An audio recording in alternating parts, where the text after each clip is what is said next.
नमस्कार मित्रों। आज हमारा टॉपिक है अंत में शून्यों की संख्या ज्ञात करना।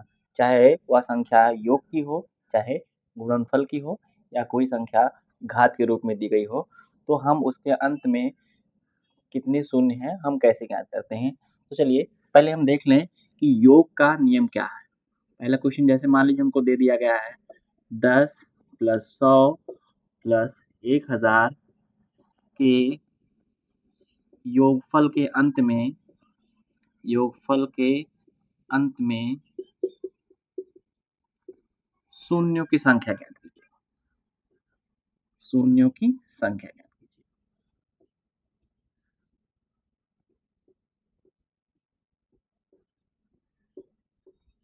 तो हम करते क्या है, इसलिए हम करते हैं कि 1000 में हम 100 जोड़ लें और 10 जोड़ लें।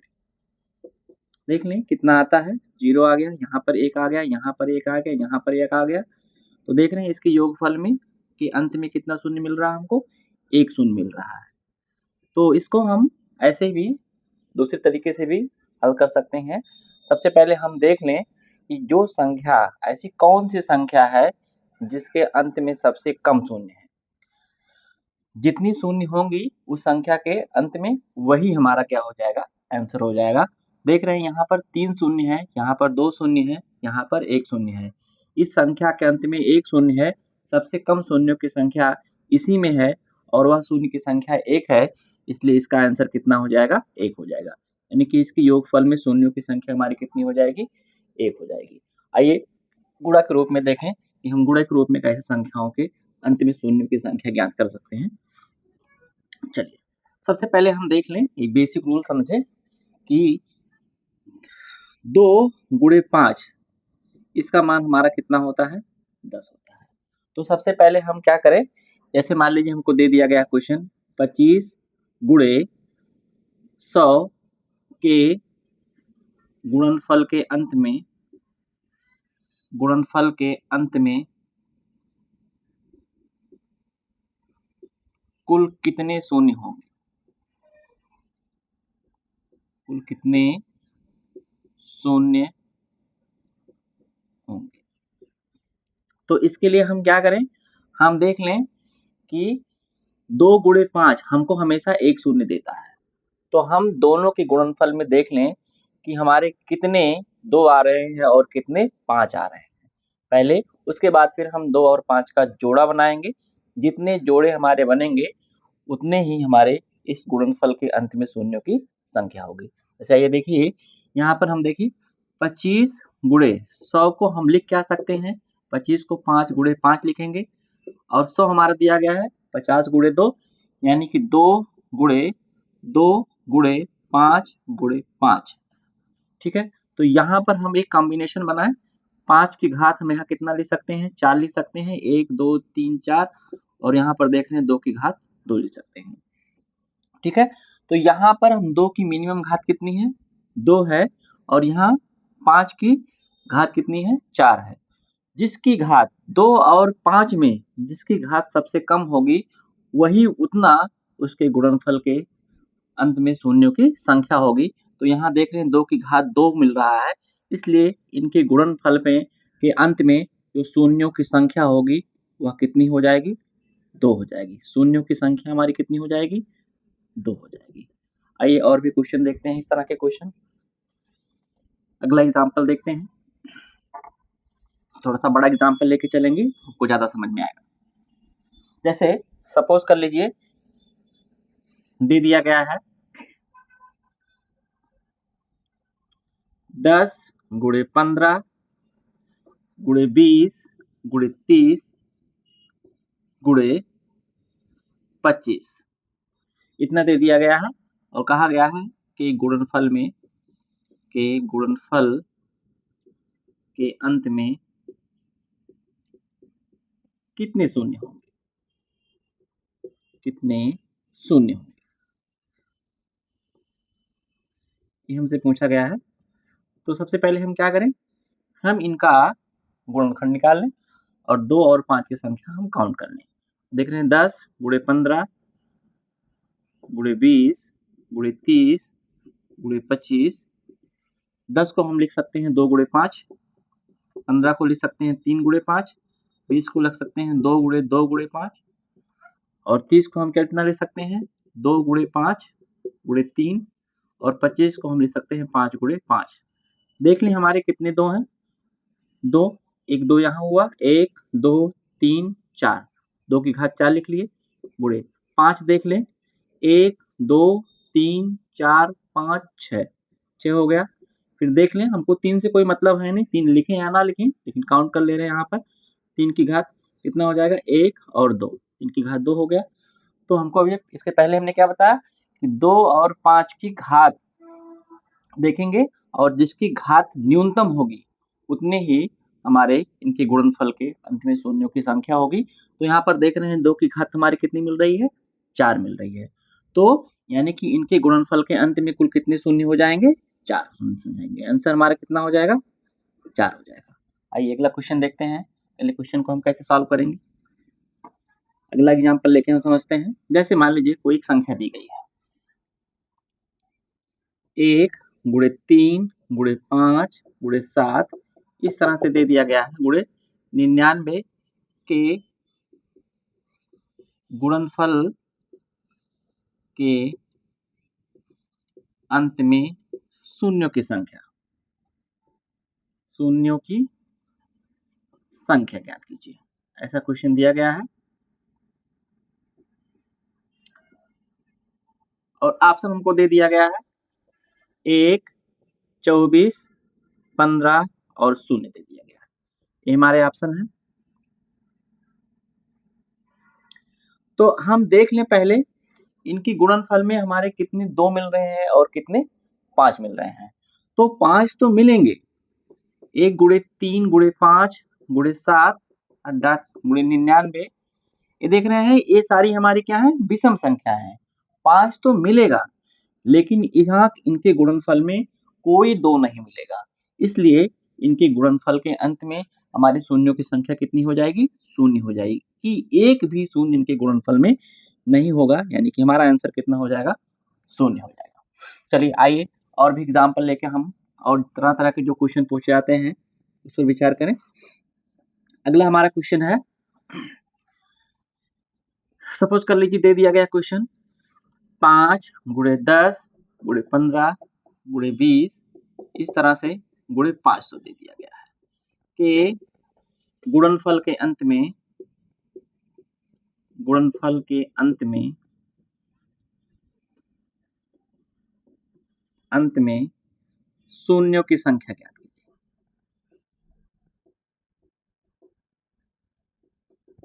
ऑप्शन है, मान लीजिए 15 दे दिया गया, 24 27 और इनमें से कोई नहीं।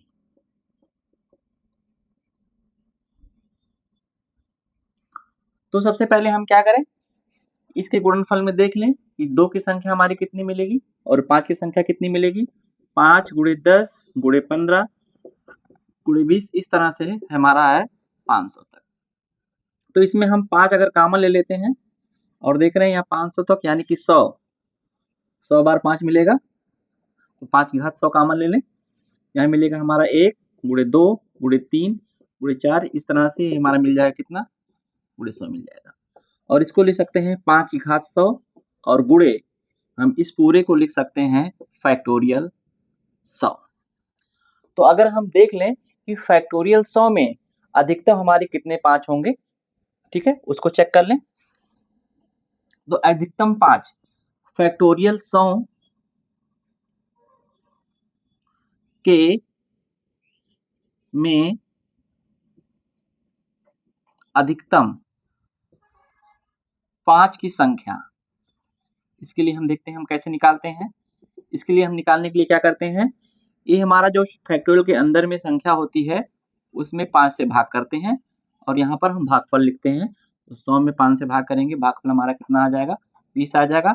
20 में हम पुनः 5 से भाग करेंगे और ये हमारा 4 आएगा, यहाँ क्योंकि भागफल लिखेंगे, ध्यान रखना हमको। और फिर एक काम और करेंगे, क्या करेंगे, हम यहाँ पर फिर क्या करेंगे, 4 में 5 से भाग करेंगे, भागफल हमारा कितना हो जाएगा, 0 हो जाएगा, इनको जोड़ लेंगे, 24 आ जाएगा। यानी कि यह संख्या, यह प्रक्रिया हम तब तक तो दोहराएंगे जब तक हमारा भागफल कितना हो जाए, शून्य ना आ जाए। और जितनी दो भी आएगी संख्या आएंगी उनको हम जोड़ लेंगे। यानी कि इनके फैक्टोरियल 100 में अधिक हमारे कितने 5 आएंगे, 5 के गुणनफल कितने, 5 कितने आएंगे हमारे, 24 आएंगे। तो इसको देख रहे हैं, यहाँ से हमको 5 की संख्या कितनी मिलेगी, 24 मिलेगी। और यहाँ पर 5 की संख्या है कितनी, 100 है। तो हम क्या करेंगे, 24 में हम 100 को जोड़ लेंगे, कितना आ जाएगा, 124 आ जाएगा। यानी कि 5 की संख्या हमारी कितनी आ गई, 124 आ गई। इसके बाद हम फिर 2 की संख्या काउंट करेंगे कि हमारे अधिकतम 2 कितने मिलेंगे। तो 2 की संख्या के लिए क्या करेंगे, वही काम जैसे हम 5 की संख्या निकाले थे वैसे 2 की संख्या भी निकालेंगे। यानी कि क्या करेंगे, 100 में हम 2 से भाग करेंगे, 100 में 2 से भाग करेंगे, कितना आ जाएगा यहाँ पर 50 आ जाएगा। 50 में फिर 2 से भाग करेंगे, हमारा 25 आ जाएगा। 25 में फिर 2 से भाग करेंगे, 12 बार जाएगा। 12 में फिर 2 से भाग करेंगे, 6 आ जाएगा। 6 में फिर 2 से भाग करेंगे, 3 आ जाएगा। 3 में फिर 2 से भाग करेंगे, 1 आ जाएगा। तो देख रहे हैं यहाँ पर ये हमारा, इनको जोड़ लेंगे तो ये 10 हो गया। 10 10 10 20 2 22 22 25 47 47 में हम 50 जोड़ देंगे, कितना आ जाएगा, 97 आ जाएगा। तो हमारी 2 की संख्या कितनी आ गई, 2 की संख्या हमारी हो गई 97 और 5 की संख्या हमारी कितनी हो गई, 124। तो इसमें देख रहे हैं जिसकी संख्या सबसे कम होगी वही हमारा आंसर हो जाएगा। 2 की संख्या कितनी आ रही है, 97 आ रही है। तो हमारा आंसर क्या हो जाएगा, इनमें से कोई नहीं। यानी कि इसके गुणनफल में कुल शून्यों की संख्या हमारी कितनी आएगी, 97 आएगी। आइए और भी क्वेश्चन देखते हैं और क्वेश्चन समझते हैं।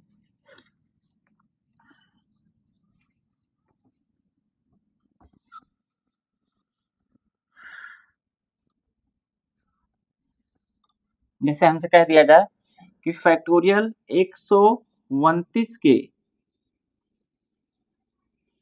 विस्तार में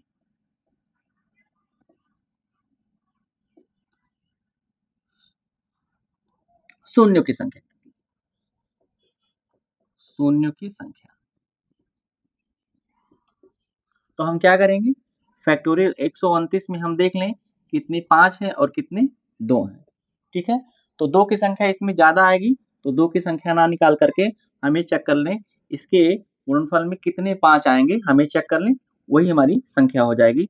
तो 129 में हम क्या करेंगे, 5 से भाग करेंगे, तो 5 दूना 10 पंचम 25, फिर 25 को 5 से भाग करेंगे, कितना आ जाएगा, यहाँ पर 5 आएगा। फिर 5 में 5 से भाग करेंगे, कितना आ जाएगा, 1 आ जाएगा। ठीक है, जोड़ लेंगे, यहाँ आएगा कितना, 31।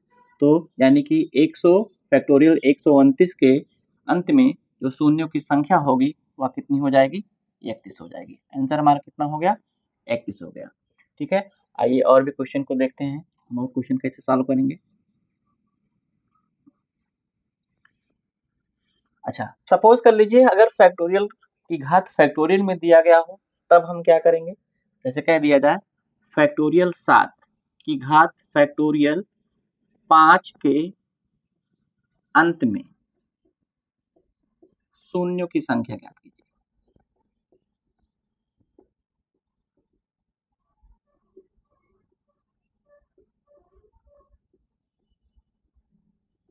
तो इसके लिए क्या करें, पहले हम आधार को देख लें, आधार में कितने शून्य आएंगे और घात, जितनी घात की संख्या हमारी कितनी हो जाएगी, फैक्टोरियल 5 का मान कितना है ये हम चेक कर लें। ठीक है, तो हम क्या करेंगे, यहाँ पर जो शून्यों की संख्या आएगी उसी से हम घात की जो वैल्यू आएगी उसका आपस में गुणा कर लेंगे, उतने ही इसके विस्तार के अंत में शून्यों की संख्या हमको मिलेगी। चेक करें, फैक्टोरियल 5 में हम क्या करें, अधिकतम 5 की संख्या निकाल लें, सॉरी फैक्टोरियल 7 में, तो क्या करेंगे, 7 में हम 5 से भाग करेंगे, कितनी बार जाएगा, 1 बार जाएगा। यानी कि फैक्टोरियल 7 के विस्तार में हमारे जो अंत में कितने शून्य आएंगे, 1 ही शून्य आएगा। और हम फैक्टोरियल 5 का अब मान निकाल लें, कितना हो जाएगा, 5 गुणे 4 गुणे 3 गुणे 2 गुणे 1, इसको सॉल्व कर लेंगे तो इसका मान कितना आ जाएगा, 120 आएगा। इन दोनों को आपस में गुणा कर लें, कितना आ गया इसका मान, 120। यानी कि इसके विस्तार के अंत में हमारी जो शून्यों की संख्या कितनी हो जाएगी, 120 हो जाएगी। चलिए अगला क्वेश्चन देखते हैं। ये सारे क्वेश्चन हमारे जो है बहुत ही इंपॉर्टेंट है, अक्सर एसएससी में पूछे जाते हैं। अगला क्वेश्चन देखें, अगर हम कहते हैं फैक्टोरियल 100 प्लस फैक्टोरियल 200 के अंत में शून्यों की संख्या ज्ञात कीजिए।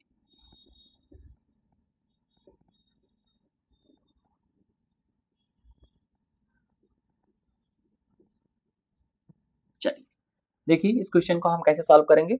हम ऑप्शन अगर देखें, ऑप्शन ले लें 17, 24 ले लें और 11 ले लें और 22 ले लें, ये हमारे ऑप्शन दिए गए हैं। तो अभी इसके पहले वाले क्वेश्चन हम जो हमारा सबसे पहला वाला क्वेश्चन था, हमने बताया था कि 100, 10 है, 100 है और प्लस 1000 है, इनका योगफल जब निकाला था और हमने देखा था कि इसके अंत में शून्यों की संख्या कितनी आई थी, 1 आई थी। तो उसी तरीके से हम क्या करें, सबसे छोटी जो संख्या है इसी को चेक कर लें, उसके अंत में जितने शून्य आएंगे वही इनके योगफल के अंत में भी शून्यों की संख्या होगी। तो हम इसको सॉल्व ना करके हम इसी को सॉल्व करेंगे। फैक्टोरियल 100 में देख लें हमको शून्य की संख्या कितनी मिलेगी। तो फैक्टोरियल 100 में शून्यों की संख्या ज्ञात करने के लिए हम क्या करेंगे, देखेंगे कि हमारी 5 की संख्या कितनी है। 5 की संख्या ज्ञात करेंगे, उसके लिए आपको बताया गया है कि 100 में क्या करेंगे, 5 से भाग करेंगे, 5 दूना 10, 20 हो गया। 20 में फिर क्या करेंगे, 5 से भाग करेंगे, 4 बार जाएगा। अब देख रहे हैं 4 में हम अगर 5 से भाग करेंगे तो भागफल हमारा कितना हो जाएगा, शून्य हो जाएगा। जोड़ लेंगे कितना आ जाएगा, टोटल संख्या 24 हो जाएगी। यही जो 24 हो जाएगा वही इनके योगफल के अंत में शून्यों की संख्या हो जाएगी, यानी कि हमारा इसका आंसर कितना है, 24 है। आइए अब एक दो क्वेश्चन देख लें।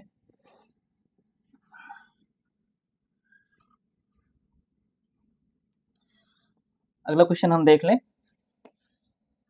अगर फैक्टोरियल 5 की घात फैक्टोरियल 5 दिया गया है, प्लस फैक्टोरियल 6 की घात फैक्टोरियल 6 दे दिया गया है, प्लस फैक्टोरियल 10 की घात फैक्टोरियल 10 दे दिया गया है, और आपसे कहा जाए कि अंत में शून्यों की संख्या कितनी होगी।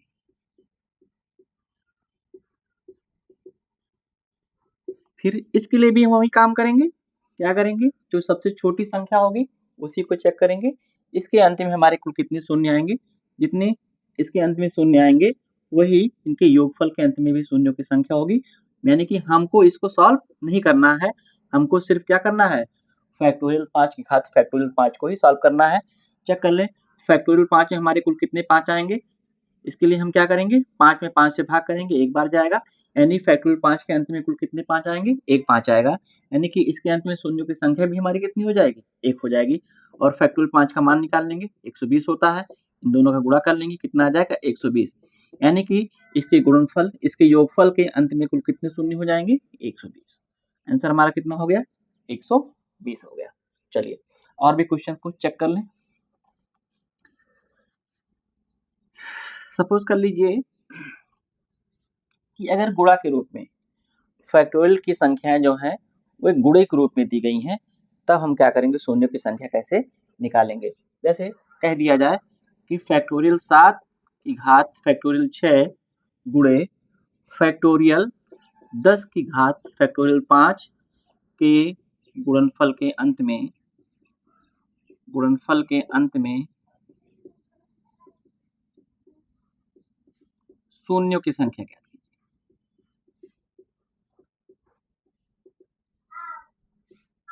तो सबसे पहले हमको क्या करना है, हम इसके शून्यों की संख्या ज्ञात कर लें और इसके अंत में शून्यों की संख्या ज्ञात कर लें, और फिर हम उनको दोनों को क्या करें, जोड़ लें, वही हमारा आंसर हो जाएगा। तो फैक्टोरियल 7 देख लें, फैक्टोरियल 7 में हमारे कुल कितने 5 आएंगे, तो इसके लिए 5, 7 में हम क्या करेंगे, 5 से भाग करेंगे 1, यानी कि फैक्टोरियल 7 के आधार जो फैक्टोरियल 7 है इसके अंत में कुल कितने शून्य होंगे, 1 होंगे। और फैक्टोरियल 6 का मान निकाल लें, तो हम जानते हैं 6 गुणे फैक्टोरियल 5, तो 6 गुणे फैक्टोरियल 5 का मान 120 है। यहाँ पर देख रहे हैं 12 पंचे 60, 12 छक 72, 720 इसका मान आ गया। इस तरह से फैक्टोरियल 10 को चेक करें, फैक्टोरियल 10 हमारा कितना हो जाएगा, फैक्टोरियल 10 में शून्यों की संख्या कितनी हो जाएगी, तो हम 5 की संख्या निकालेंगे, 10 में 5 से भाग करेंगे, 2 बार जाएगा, और फैक्टोरियल 5 का मान कितना हो जाएगा, 120। इन दोनों का गुणा करेंगे, कितना आ जाएगा, 240 आ जाएगा। चूंकि जिस तरह से देखिए 10 गुणे 10 अगर कहें तो इसके गुणनफल के, या यहाँ घात 2 लगा लें और हम कहें कि इसके गुणनफल के अंत में कुल कितने शून्य होंगे, तो क्या करेंगे, 10 की घात 4 लिखेंगे, यानी कि इसके गुणनफल के अंत में कुल कितने शून्य होंगे, 4 होंगे। घातों को हमने जोड़ लिया, वही काम इसके साथ भी करेंगे, यानी 720 में हम क्या करेंगे, 720 में हम 240 को जोड़ लेंगे, जितना आ जाएगा वही हमारा आंसर हो जाएगा। कितना आ गया? 0, 6, 9। यानी कि इसके गुणनफल के अंत में शून्यों की संख्या कितनी हो जाएगी? 960 हो जाएगी। तो इस तरह से हम गुणा के रूप में अगर कोई संख्या दी गई हो तो उसके अंत में हम शून्यों की संख्या निकाल सकते हैं। योग के रूप में दी गई हो तो उसको निकाल सकते हैं। फैक्टोरियल के रूप में अगर कोई संख्या दी गई हो तो उसके अंत में हम शून्यों की संख्या निकाल सकते हैं।